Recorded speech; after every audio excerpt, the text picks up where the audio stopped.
Talking up the Trojans with Chris Watson from Trojansports.com. It's on the Rivals platform for USC Athletics. We mentioned Ronald Jones declaring early for the NFL draft, Sam Darnold as well.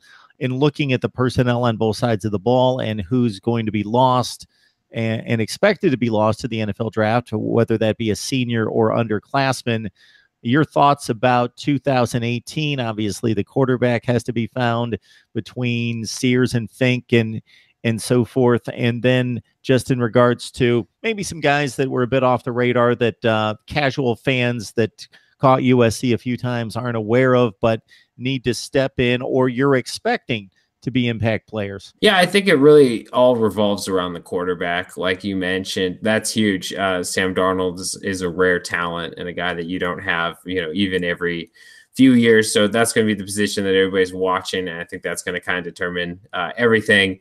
If it's Matt Fink, expect USC to kind of do more of a running attack than maybe we've seen in years past. You kind of see that in their offense, that they have this sort of option game that wasn't really utilized that much. He would utilize it more.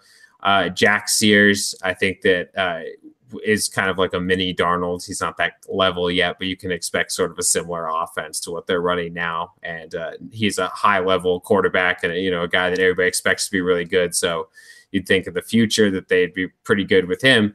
And then if JT Daniels ends up being the guy, it's pretty much a rebuilding year, freshman quarterback. They're planning for the future at that point. So I think that battle really determine where the program is going in a way. I think that fans should probably root for Jack Sears for the most immediate results. That's just my estimate right now.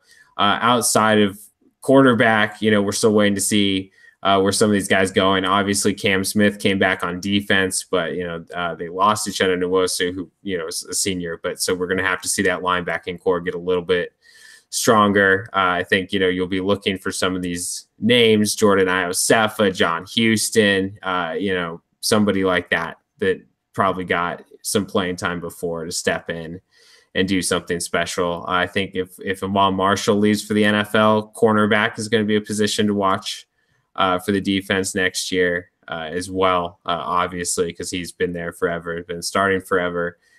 So some young guys there, and in this class, maybe it'll get determined with a Chase Williams or an Isaac Taylor Stewart or Elijah Griffin, because those guys could come in and start right away if need be. But, who knows at this point? It'll just be a position to watch, really, to see what happens there, because they're thin at cornerback this year already. So I think the defense, it's going to be interesting to see how they kind of reload next year from some of these losses that they might take in the NFL draft. And then the offense, tailback and quarterback, everything else is kind of the same. Maybe the offensive line gets better, maybe they mature, but that's what you're watching. You're seeing if USC can find an answer, for the biggest names on offense.